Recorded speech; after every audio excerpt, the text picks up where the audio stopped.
वीरेंद्रजी तुम्ही मध्ये या सेंटर फ्रेमला. हॅलो बोलताय Antarwali. Hello hello hello Virendraji तुम्ही सेंटर फ्रेमला या. सेंटर तुम्ही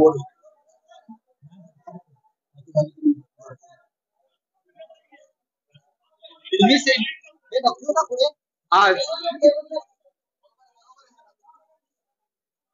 थोडं सेंटरला या. तुम्ही पहिला बोलताय का? आपलं नाव नानासाहेब कुटे पाटील. आज जागेवर शिष्टमंडळ आलं होतं. मुंबईच्या समन्वयकांसोबत बैठक झालेली आहे. आंदोलन जे होणार आहे, उपोषण होणार आहे, काय ठरलंय कसं? नाही, आता आमचं तुर्तास हे ठरलेलं आहे की पहिलं आम्ही या ठिकाणावरून जाऊन जी टीम आलेली आहे आमची त्याच्यासोबत ग्राउंडची पाहणी करणार आहोत. आता आमच्या या ठिकाणी सगळ्या ज्या मुंबईच्या कार्यकर्त्यांची जी मीटिंग झाली त्या मीटिंगमध्ये एकमताने दादांचं स्वागत करण्याचं ठरलेलं असून आणि त्या स्वागत करण्याचं ठरल्यामुळे आम्ही लोक सगळे आता आझाद मैदान या ठिकाणी प्रथम आझाद मैदान या ठिकाणी रेकी करायला चाललोय. ते ग्राउंड बघायला चाललोय आणि मग त्या ठिकाणानंतर आमचं ठरेल की इतर कुठचे आणखीन ग्राउंड बघायचे की नाही बघायचे आणि त्या पद्धतीमध्ये आम्ही पुढचा कार्यक्रम ठरवू.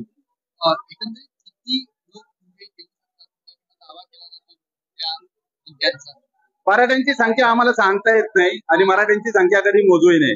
मराठे कोट्याने येणार मराठे यावेळेला.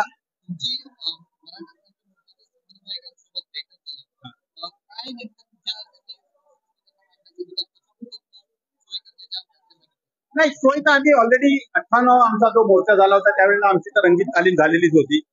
आमच्याकडे सगळे प्लॅन्स वगैरे सगळे आता सिस्टम आमच्याकडे आहे. तो डाटा आमच्याकडे आहे. आमच्याकडे कुणी काय करायचं त्यावेळेला त्यांनी जबाबदाऱ्या घेतल्या होत्या त्याच जबाबदाऱ्या सगळ्यांकडे राहणार आहेत. त्यामुळे आमची कुठे गल्लत होईल असं काही नाहीये. आम्ही कोणत्याही प्रकारे आलेल्या कोणत्याही गोष्टीला सामोरं जायला तयार आहोत आता आणि तेही कमी वेळेमध्ये. तुम्ही ज्या आझाद मैदानची मागणी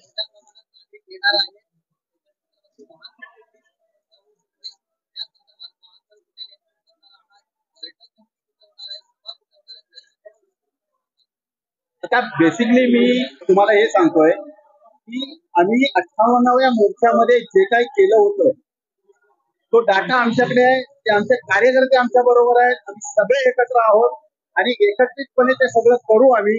कारण त्यामध्ये आम्हाला कोणताही आता प्रॉब्लेम येणार नाही. कारण आमच्याकडे ऑलरेडी आमची ती प्रॅक्टिस झालेली आहे, ती तालीम झालेली आहे. लाखो लोकांना 58 मोर्चे आम्ही हँडल केलेले आहेत.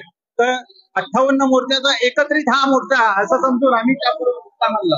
तुम्ही ज्या आझाद मैदानची पाहणी करायला जाताय त्या मैदानाची ओबीसी जनमोर्चाने पत्र देऊन मागणी केली की आम्हाला सुद्धा याच मैदानावर 23 जानेवारीला आंदोलन करायचं. तेही आमचेच आहेत. आता या ठिकाणी काय जातीवाद वगैरे करण्याचा ओबीसी वगैरे आपण बोलणार नाही. आम्ही जातीयवाद कधी करत नाही आणि करणारही नाही. कारण तेही आमचे 18 पगड जाती जमातींना घेऊन छत्रपती शिवरायांनी स्वराज्य स्थापन केलंय. तसंच आम्ही मराठा समाज 18 पगड जाती जमातीला घेऊनच गावामध्ये राहतो, नांदतो एकत्रपणे. तेही आमचेच आहेत. ते बघू आम्ही काय करायचं ते त्यावेळेला आम्ही ठरवू. त्यांनी जरी दिलं तरी त्यांच्यावर आम्ही वाद करणार नाही. आमचे मनोज दादा जरांगे त्यावेळेला काय निर्णय घ्यायचा तो घेतील आणि आम्हाला कार्यकर्त्यांना जे काही आदेश होतील त्या पद्धतीने आम्ही पुढे जाऊ. वीरेंद्रजी काय नेमकी चर्चा शिष्टमंडळासोबत तुमची झालेली आहे? काय नेमकं कशा पद्धतीचं नियोजन तुम्ही करणार आहात? आज संपूर्ण टीम त्यांची इथे आलेली आहे आणि आता सर्व मैदानांची आपण पाहणी करणार आहोत. पाहणी केल्यानंतर जे मैदान योग्य वाटेल ते मैदान ते दादांशी चर्चा करतील आणि ते लगेच 1-2 दिवसामध्ये न्यायामध्ये जाहीर करण्यात येईल. त्याच्यानंतर नियोजनाच्या संदर्भामध्ये सर्व वेगवेगळ्या टीम तयार करून प्रत्येकाला काम पाठवून दिलं.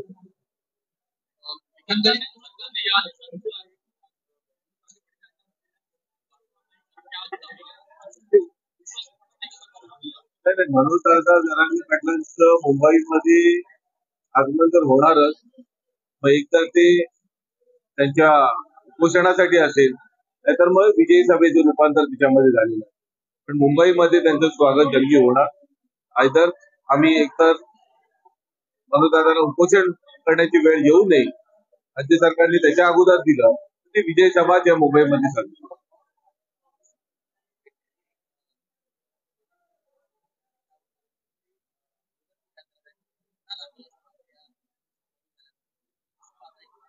नाही नाही, गुन्हे तर राज्य सरकारने सर्वांवरती टाकलेले होते. आमच्यावरती देखील गुन्हे आहेत. तिथे सर्व जणांच्या आंदोलनाचे गुन्हे बरेच लोकांच्या अंगावरती आज देखील आहेत. त्यामुळे त्या गुन्ह्याच्या संदर्भामध्ये सामाजिक गुन्हे आहेत त्याच्यावरती, कुठले काय बाकीच्या असे कुठले वेगळे गुन्हे नाहीये. त्यामुळे त्याबद्दल आम्ही काही जास्त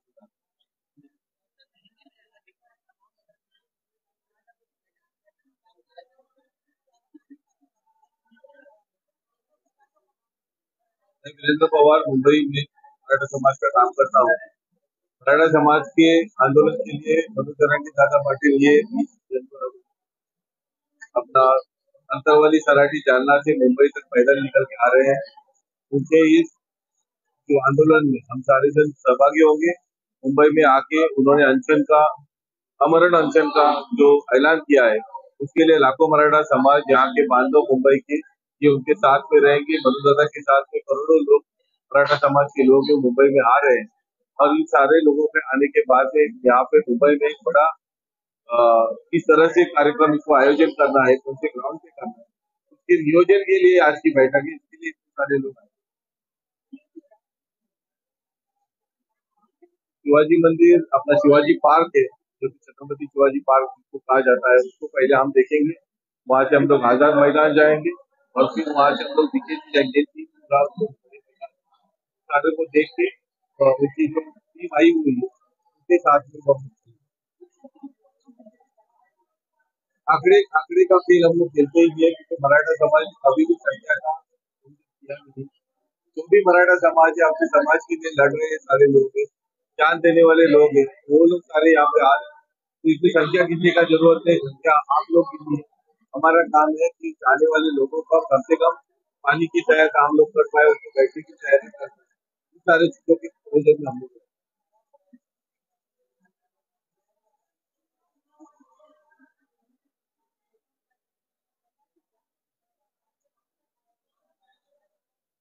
बहुत ज्यादा जरांगी मुंबई में आगमन तो उनका होगा ही।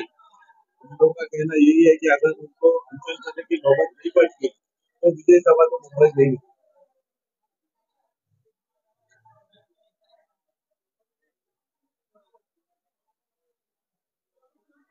ओबीसी और मराठा समाज अभी कोई अलग नहीं रहा है। 54 लाख अगर जो उनकी नोंदनी निकालती है मराठा समाज महाराष्ट्र में, तो वो सारे जन ओबीसी में ऑलरेडी आ चुके हैं। और बहुत ज्यादा जगह ही अभी ओबीसी के नेता रहेंगे, क्योंकि इतना बड़ा समुदाय उनके साथ में है। बाकी का भी जो ओबीसी समाज है वो भी ममता बनर्जी की सभी सभाओं को उपस्थित रहता है और उन्हीं को अपना नेता मानते हैं।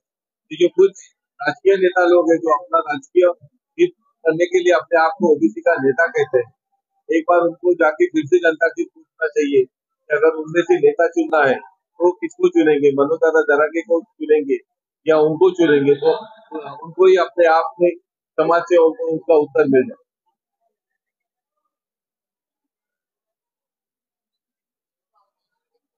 प्रशासन ने हमको हर समय हम लोग को यहाँ पे नहीं नहीं नहीं देने का सवाल ही नहीं उठता है, क्योंकि हम लोग कोई ऐसा इलीगल काम नहीं, तो हम लोग को परमिशन नहीं मिलेगी। परमिशन तो हमको मिलेगी।